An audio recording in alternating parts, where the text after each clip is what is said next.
Uma notícia que vai pesar no bolso do baiano. A tarifa de água vai subir 12,89%. O anúncio foi feito hoje em nota oficial enviada pela Embasa. O reajuste já vai valer a partir de 1º de maio. Com o aumento, a tarifa residencial social sobe de R$ 7 para R$ 7,90. Já a tarifa residencial intermediária vai passar de R$ 13,80 para R$ 15,60. No ano passado, o reajuste foi de 13,64%. E está tramitando na Câmara dos Deputados em Brasília um projeto de lei que cria o Código de Defesa do Contribuinte. 3 comissões analisam a matéria antes de ser votada em plenário. A iniciativa já existe em outros países e em alguns estados do Brasil, como Minas Gerais e São Paulo. Saiba outros detalhes em uma entrevista com a advogada Monique Santana. Pois bem, amigos do Fala Bahia da TV Salvador, vou conversar agora com a advogada Monique Santana, falando sobre a criação do Código de Defesa do Contribuinte. Isso mesmo, está tramitando no Congresso e pode ser criado a qualquer momento. Monique, qual o objetivo principal, ou os principais objetivos da criação desse código e baseado em que ele está sendo criado? Tudo bom, Fábio? Tudo ótimo. Bem, o projeto de lei, né, que institui o Código de Defesa do Contribuinte, ele é um projeto que está em tramitação, certo? Na Câmara dos Deputados desde 2011. E esse projeto de lei, ele institui o Código de Defesa do Contribuinte. Então, o objetivo maior desse código é o quê? Ele vai trazer garantias e obrigações, certo? Para o contribuinte e vai trazer o quê? Deveres e limitações ao poder da administração tributária. Então, ele visa principalmente o quê? Resguardar, proteger todos os interesses do contribuinte, certo? O projeto, ele institui esse código com o objetivo de proteger o contribuinte. Em nenhum momento esse projeto, ele pensou que esse código que ele estava instituindo ia tratar de normas gerais tributárias, como, por exemplo, esse código ele não vai versar de isenção, ele não vai versar de competência, ele não vai dizer quem é competente para instituir determinado tributo, ele não vai dizer quem é isento de determinado tributo. E essas matérias, elas são tratadas na Constituição Federal, no CTN, Código Tributário Nacional. Ele vai trazer o quê? Normas específicas, certo? Resguardando os direitos e as garantias do contribuinte, como uma forma o quê? De equilibrar, harmonizar a relação fisco-contribuinte, já que o fisco, ou que o contribuinte, né, é o hipossuficiente da relação. Me diga uma coisa, isso tem baseado em quê? Existe alguma comparação com o Código de Defesa de Consumidor ou já existem outros códigos de defesa de contribuintes em outros estados, por exemplo, em alguns estados do Brasil que já estão vigorando?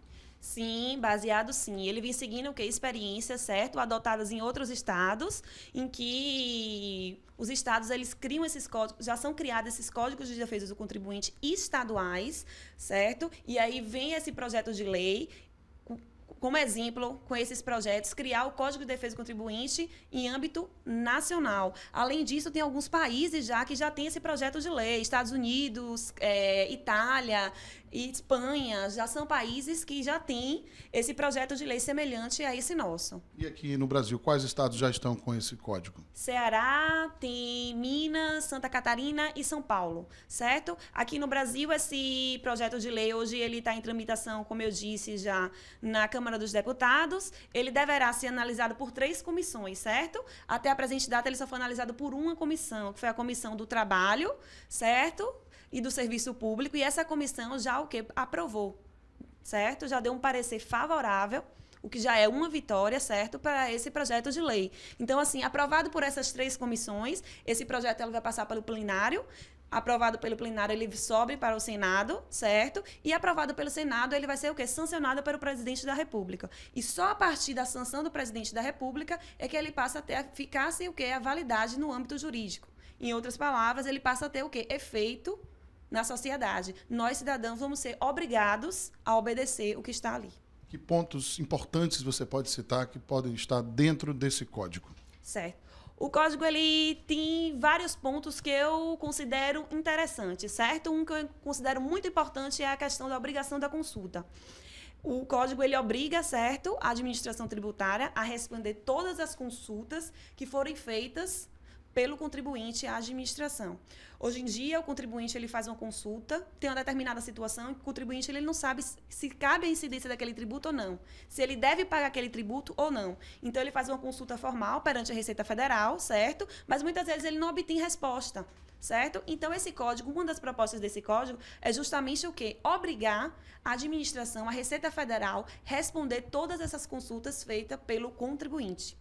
Tem também um segundo ponto que eu considero muito importante, que é a questão do acesso às informações, certo?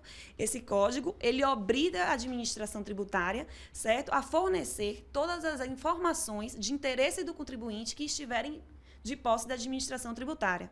Então, se o contribuinte ele quer ter uma informação, obter uma informação, certo? Que ele tem interesse, a administração tributária vai ser obrigada a repassar a informação. E, por fim, que para mim é o ponto mais importante, é a criação do Conselho de Defesa de Contribuintes Nacional. É o chamado CODECON, certo? Esse órgão CODECON, ele já existe em São Paulo, como eu já disse, que já existe lá o Código de Defesa de Contribuinte Estadual, existe já esse CODECON lá, só que é o CODECON em âmbito estadual, certo? E também existe essa proposta nesse projeto de lei de criar esse CODECON nacional. O que seria esse CODECON nacional? Esse CODECON ele seria um órgão que ele teria com composição paritária, ou seja, ele vai ser formado por quê? Por pessoas que representem as pessoas do setor empresarial, pessoas que representem a administração tributária e pessoas que representem as classes sociais, certo? E esse código ele vai ser responsável, com a função dele é o quê? Zelar por tudo que está ali no código, pelo cumprimento daquele código de contribuinte e, acima de tudo, o quê? Defender os interesses do contribuinte. Então, uma proposta que o código traz, inclusive, é que se o contribuinte ele tem alguma reclamação a fazer de um servidor público, ele pode ir perante o CODECON, certo?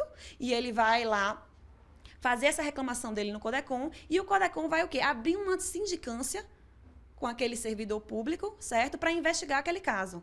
Claro que o servidor ele vai ter direito de defesa e de contraditório, mas ele vai ser investigado e julgado, certo? O CODECON também ele vai ser responsável por orientar. Se o contribuinte estiver com uma dúvida, o CODECON vai orientar o contribuinte. Enfim, o CODECON é um órgão que ele vai representar o contribuinte, defender o contribuinte, os interesses do contribuinte. Pois é, então vamos aguardar então para ver se vai virar realmente uma lei e vai estar valendo logo, logo, então, o Código de Defesa do Contribuinte. Muito obrigado, doutora Monique. Até uma próxima vez. De volta para os estúdios da TV Salvador. Esse é o Fala Bahia. É com você, Emerson José. E a seguir tem futebol aqui no Fala Bahia. Você vai ver os lances do Bahia e do Vitória pelo Campeonato Baiano. Até já!